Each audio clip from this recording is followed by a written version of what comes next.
नमस्कार, मेरा नाम भूपेंद्र है। मेरे YouTube चैनल में आपका स्वागत है।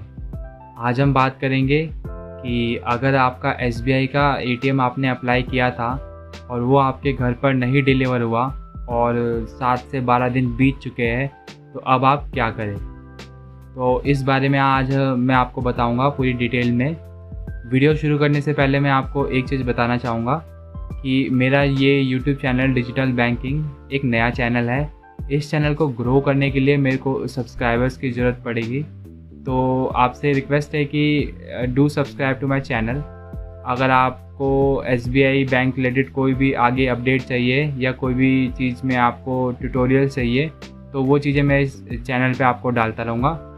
अब मैं आपको एक और बात बता दूँ कि जितनी भी वीडियोज़ मैं अपने चैनल पर डालता हूँ, इन वीडियोज़ में वैसे तो चीज़ें अप टू डेट होती है सारी इन्फॉर्मेशन, पर SBI जो है वो हर महीने या हर थोड़े टाइम बाद में कुछ ना कुछ अपडेट करता है अपने नेट बैंकिंग में या अपने सिस्टम पे। ये तो उस चीज़ को लेके अगर मेरी वीडियो जो भी वीडियो मैंने डाली है उस चीज़ पे कोई भी अपडेट आता है, तो उस अपडेट के बारे में मैं वीडियो में तो नहीं बता सकता, मैं नीचे डिस्क्रिप्शन पे बताऊँगा। तो आपसे रिक्वेस्ट है कि कोई भी वीडियो जो आप मेरी देखें उसके डिस्क्रिप्शन में एक बारी चेक कर ले कि कोई अपडेट है या नहीं। अगर कोई चेंज होगा तो उसे मैं डिस्क्रिप्शन में डाल दूंगा। आप कोई भी वीडियो देखने से पहले डिस्क्रिप्शन चेक करें ताकि आपको पता चल जाए कि इसमें क्या चेंज है और क्या अपडेट है। चलिए तो अब ये वीडियो शुरू करते हैं। SBI का जो ATM है उसको अप्लाई करने के दो तरीके हैं। पहला तो इंटरनेट बैंकिंग के थ्रू, दूसरा है ब्रांच में जाके। दोनों ही मेथड में आप जो SBI ATM अप्लाई करेंगे उसमें आपका एड्रेस चेंज नहीं होगा। जो आपका रजिस्टर्ड एड्रेस है उसी पे ही आपका ATM जाता है। मतलब पहले आपको अगर आपको दूसरे एड्रेस पे अगर ATM मंगवाना है तो पहले आपको अपने अकाउंट में KYC करवा के अपना एड्रेस अपडेट करवाना पड़ेगा, फिर उसके बाद आपके वो अपडेटेड एड्रेस पे जाएगा।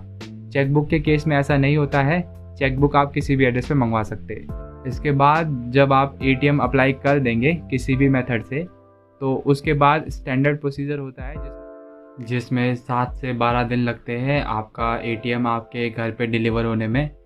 तो आपको वो 7 से 12 दिन का वेट करना पड़ता है।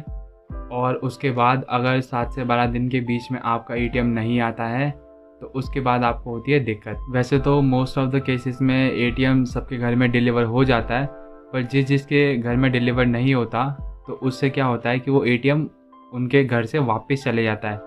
अब ये वापस कहाँ जाता है, ये ATM सीधा ब्रांच में नहीं जाता है। पहले ये ATM जाता है मुंबई के हेड ऑफिस में, जहाँ से ये ATM डिस्पैच हुआ था। एक्चुअली जो ATM भेजता है वो आपका ब्रांच भी नहीं भेजता, वो SBI के हेड ऑफिस से निकल के आता है जो कि मुंबई में है। तो मुंबई से आने में उसे इतना टाइम लग जाता है। और अब वो जब वापस होगा आपके घर से, तो पहले वो मुंबई के ब्रांच में जाएगा, फिर उसके बाद वो आपको आपकी होम ब्रांच में वापस आएगा। तो इस पूरे प्रोसेस में और दिन लग जाते हैं, मतलब 1 से 2 हफ्ता और लग जाते हैं, मतलब 7 से 14 दिन तक और लग जाते हैं इसमें कि वो आपके होम ब्रांच में वापस आएगा। अब ATM जो आपने अप्लाई किया था, फिर उसके बाद जब वो ATM आपके ब्रांच में वापस आ जाएगा, तो उसके बाद ब्रांच वाले ऐसे होते हैं कि वो कॉल नहीं करते, कॉल करके बताते नहीं है कस्टमर को कि आपका ATM ब्रांच में वापस आ गया है, आप यहाँ से कलेक्ट कर लो। ये अब आपके ऊपर ही होगा कि आप वहाँ जाके पूछे कि आपका ATM वापस आया है या नहीं। बट ये पूछने जाने के लिए भी आपको कम से कम 14 दिन का तो इंतज़ार करना ही पड़ेगा। ये था वो एक प्रोसेस कि जिसमें आपका ATM घर पे नहीं आता तो क्या होता है। अब मैं आपको बताऊंगा कि अब आपको क्या करना चाहिए जिससे आपका ATM आपको घर पे ही रिसीव हो। अगर घर पे नहीं रिसीव हुआ तो आप उसे कैसे ना कैसे करके रिसीव कर ले, उसे ब्रांच में ना वापस जाने दे।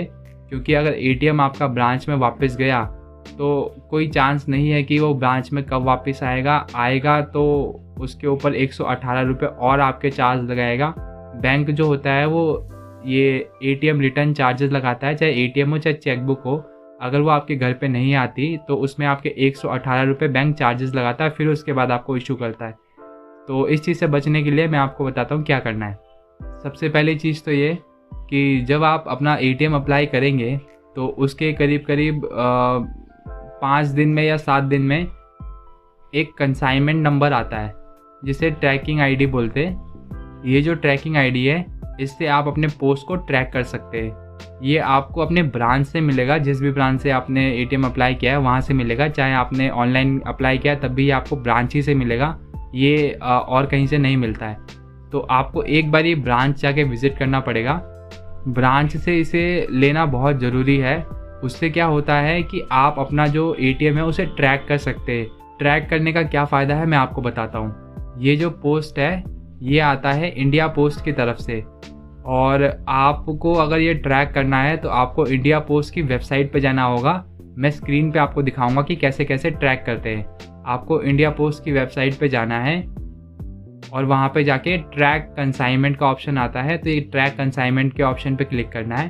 फिर वहाँ पे आपको ट्रैकिंग आईडी डालनी है और ये डिटेल्स डालनी है, और उसके बाद आपको ये यहाँ पे सबमिट का बटन दबाना है। फिर उसके बाद आपको ये इस तरीके की स्क्रीन दिखाएगा।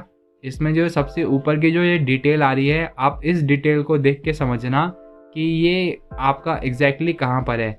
इस चीज़ को आप दिन में जब भी आप सुबह उठे एक बारी तो उसे देख लेना कि आपका जो एटीएम है कहाँ पहुँचा है। और एक चीज़ बता दूं कि जब अगर आपका एटीएम आपके पोस्ट ऑफिस में पहुँच जाए तो उस दिन हो सके तो घर पे एक बारी बोल के रखिएगा कि आपका एटीएम जो है वो आ सकता है उस दिन। तो आपके घर पे ध्यान रखें कि कोई बेल बजाए तो आप दरवाज़ा खोलें, नहीं तो एटीएम वापस चले जाएगा। अब मैं आपको बताता हूँ कि काफ़ी लोगों के एटीएम उनके घर पे डिलीवर ही नहीं होते। उनका जो पोस्टमैन होता है वो उनके घर पे डिलीवर ही नहीं करता, उनको काफ़ी टाइम हो गया है। तो उनके लिए मैं एक उपाय बताता हूँ कि आप ये ट्रैकिंग आईडी जब ट्रैक करेंगे, उसके बाद जब आपको पता चलेगा कि आपको ये पोस्ट ऑफिस में आ गया है आपका एटीएम, तो या तो आप अपने पोस्ट ऑफिस जाकर अपने जो पोस्टमैन है उसका नंबर ले लो, या तो आप अपने पोस्ट ऑफिस में जाके ही ये वहाँ से ही रिसीव कर लो। ये वहाँ से भी रिसीव हो सकता है। वहाँ से उनको बोलो कि ये मेरा एटीएम आया है, ये मेरा नाम एड्रेस है और ये एटीएम मेरे को वहीं पे दे दो। तो आप पोस्ट ऑफिस से भी जाके अपना ट्रैक आईडी दिखा के उनसे ले सकते हैं ये अपना एटीएम। और अगर आप मांगे तो वहाँ पे आपको अपने पोस्टमैन का नंबर मिल जाएगा। कोई भी आपको ऑफिसर होगा वहाँ पे इंडियन पोस्ट के ऑफिस में, उससे बोल देना कि मेरे को बहुत इंपॉर्टेंट मेरा एक एटीएम आ रहा है, मेरे को बहुत इंपॉर्टेंट काम है, पेमेंट करनी है, मेरे को जो पोस्टमैन है उसका नंबर दे दो। तो वो नंबर प्रोवाइड करा देंगे। उसको फ़ोन करो, उनसे बात करो और उनसे रिसीव कर लो।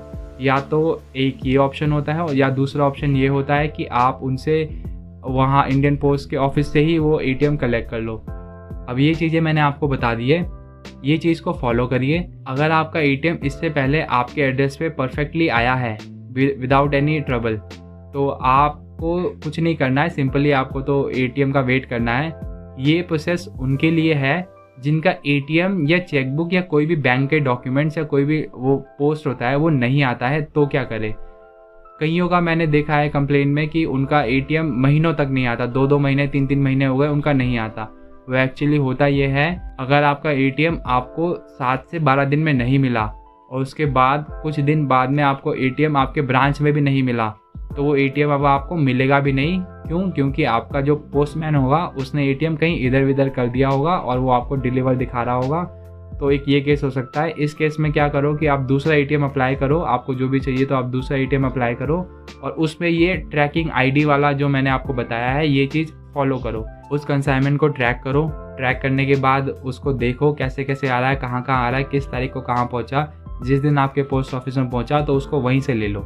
इस चीज़ को फॉलो करने से आपका 100% आपको एटीएम आपको मिलेगा। कभी भी एटीएम आपका मिसप्लेस नहीं होगा।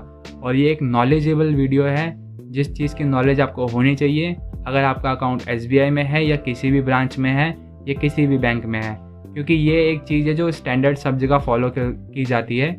अगर आपका एटीएम आपके ब्रांच में वापस जाता है तो ब्रांच वाले आपका एटीएम सिर्फ 45 डेज़ के लिए बचा के रखते हैं अपने पास। 45 डेज़ तक अगर आप ब्रांच से कलेक्ट नहीं करते अपना एटीएम तो ब्रांच वाले आपका एटीएम डिस्ट्रॉय कर देंगे, मतलब उसे ख़त्म कर देंगे, काट देंगे, ताकि कोई और उसको यूज़ ना कर पाए। चार्जेस तो आपके खैर लगेंगे ही क्योंकि वो रिटर्न हुआ है, चार्जेस वेव ऑफ नहीं होते, बट आप 45 दिन बाद आपको अपना एटीएम भी ब्रांच से वापस नहीं मिलेगा। चलिए, तो ये वीडियो में इतना ही। यहाँ तक वीडियो देखने के लिए धन्यवाद।